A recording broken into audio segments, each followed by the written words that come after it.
John 15:2 talks all about the value of pruning. It says in there that we must prune in our lives in order to see the good fruit. Pruning can look like pruning our thoughts or pruning our actions in order for us to feel more productive, more present, happier. When we prune and get rid of the things that are just okay or actually not even okay, when we get rid of the dis-ease in our life, we now bear more fruits. As you notice, there is fruit around you in the table. So I want to invite you today to come along with me and enjoy the good fruit. And the way that we're going to do this, not at all, and the way that we're going to do this today is to take a little moment to have some self-reflection. So in front of you, you have 2 sheets of paper. There should be a sheet with a life wheel on it. This is going to be the first paper that we're going to go through together.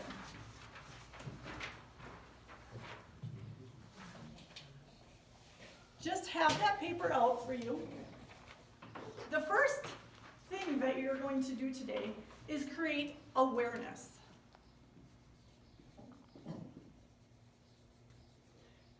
This sheet is a tool that I use with all my clients. And in order to see what we need to prune, we first need to recognize where are we even at. And what I want and invite you to do with this sheet is go through it and I want you to rate yourself. So 1 means that you're surviving. 10 means you're thriving. So I invite you to go on this circle and circle the number through each topic about where you think that you're at this point in your life. This is going to be your moment of reflection. I'll give you about 30 seconds to a minute or so to do this. Or a minute if I see Judy needs a little more time. That's okay. We have plenty of time. 11.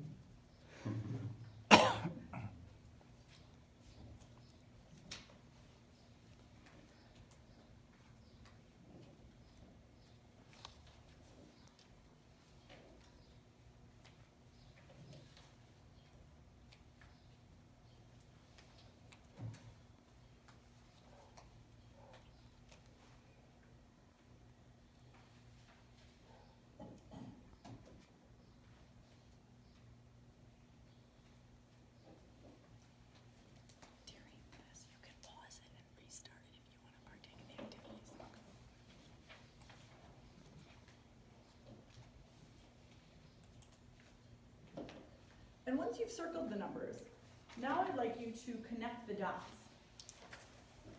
This exercise is called the life wheel because this helps you see what type of wheel you are riding along in life. Is this giving you a bumpy ride or a smooth ride?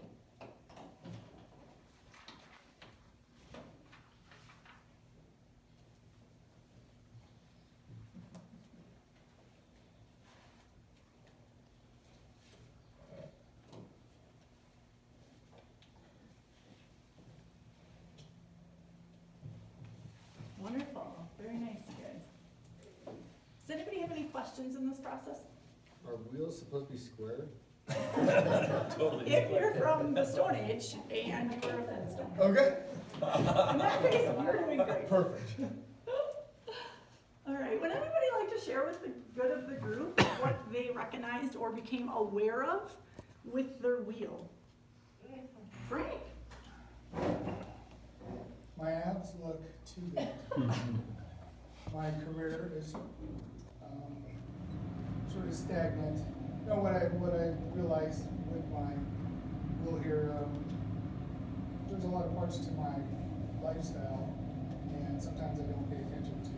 And the parts of the ones I'm not paying attention to, they're surviving.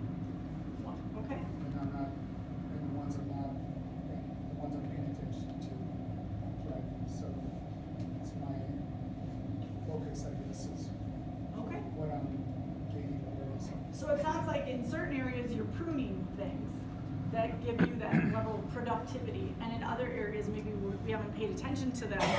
Like Judy said, the weeds are overflowing now and the wildness is coming out that overtakes us, and maybe that's where the survival comes in. Okay, so as you can see, I have a plant, and I can totally agree with you. That happens. Sometimes I'm putting a lot of focus in my career, or I'm putting a lot of focus in my house, but then I'm not necessarily focusing on the things that I need to do to keep my marriage going, or the things to do to feel like I'm being a good mom. And so there's moments where I have to step back and I have to reflect, and I have to take off some of the stuff that's wild. Even though it's big and it feels like it's coming apart, it doesn't necessarily show the full brightness and allow the light to come in.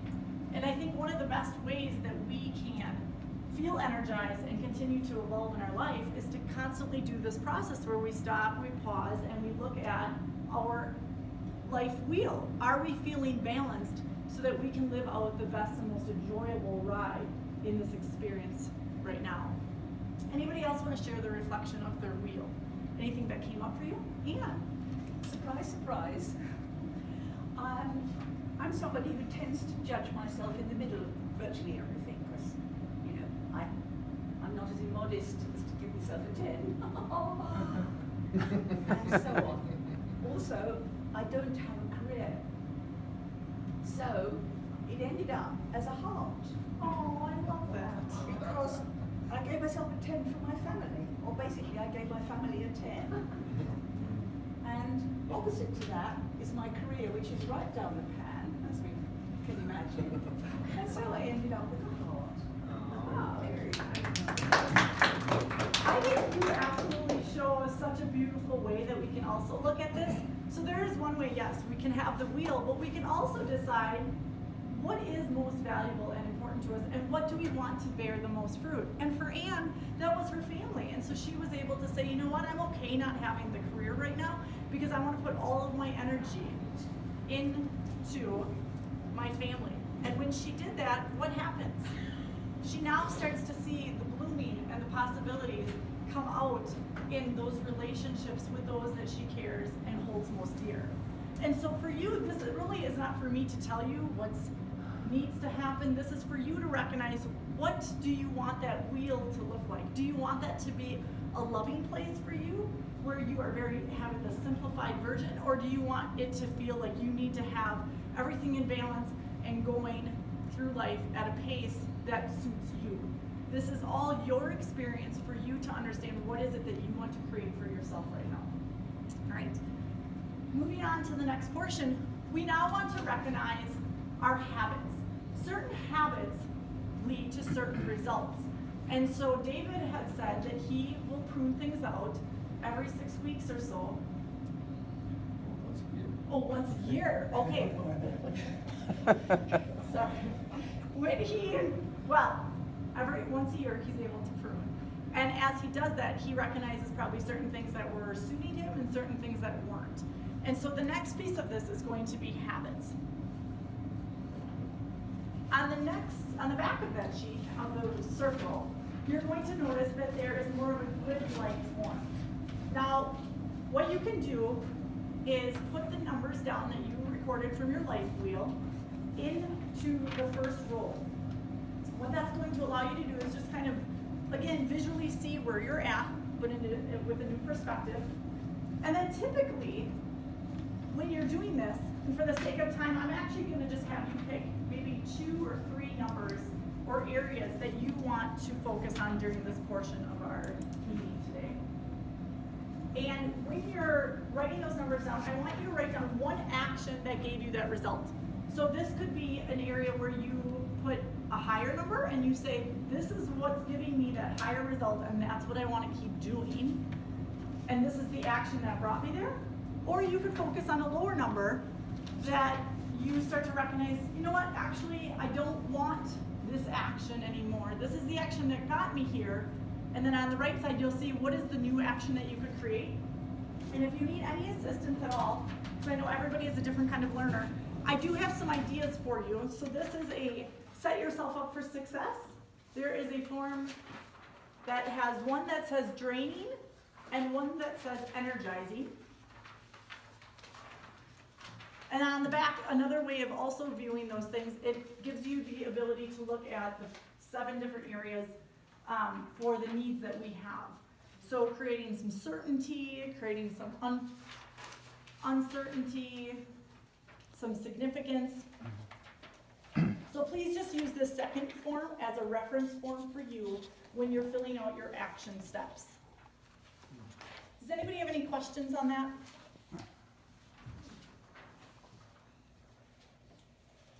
I do. Yes, Frank? So the life areas, they don't match the wheel. They pretty much do. The only two that don't is social and relationships Yes. were put together. So feel free to separate those. Okay. And then personal growth was the piece that's actually spirituality. And wellness is the health. Yep, wellness would be your health. Okay. And is there a reason why they're in the order that they are? Nope, or did you no just put them- significance at all, just how I typed it up. Okay. So again, this exercise is just to create the awareness for you about what are the habits that are helping you versus maybe some habits that are hurting you.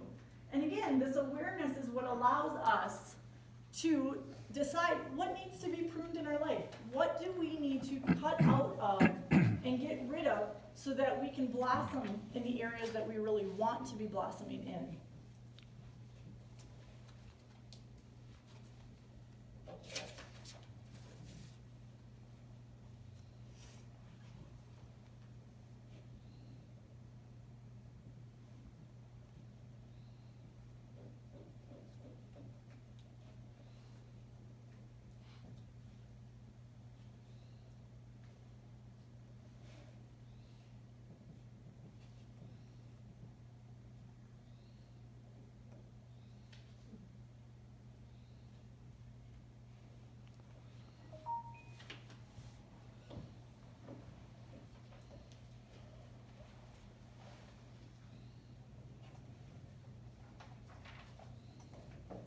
And the second sheet really is just a helpful resource, but like I always say in all of my talks, take what you like and leave the rest. Some of those things that are my cup fillers may not be for you. So again, you are the expert on yourself. You are going to know what bears the best fruit in your life. This is just an invitation to take that moment to talk about that and write down some ideas for yourself.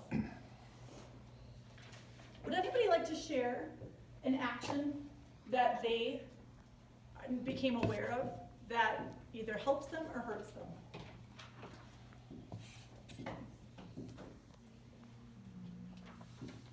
Oh, I realized something. Sure.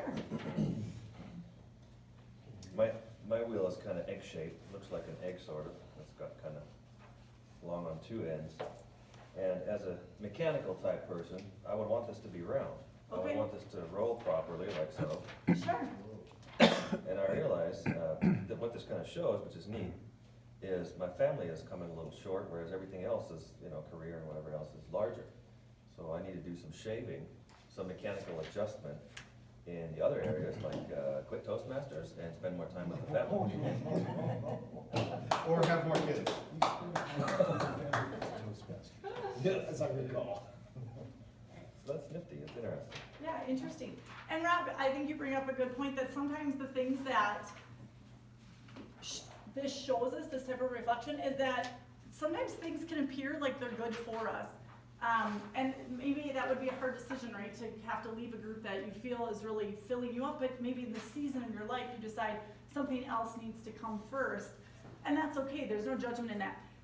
Lately we've been preparing for a big road trip that my family and I are going on. And in that process, we've had to prune a ton. We've had to get our yard ready and we've had to get our house ready.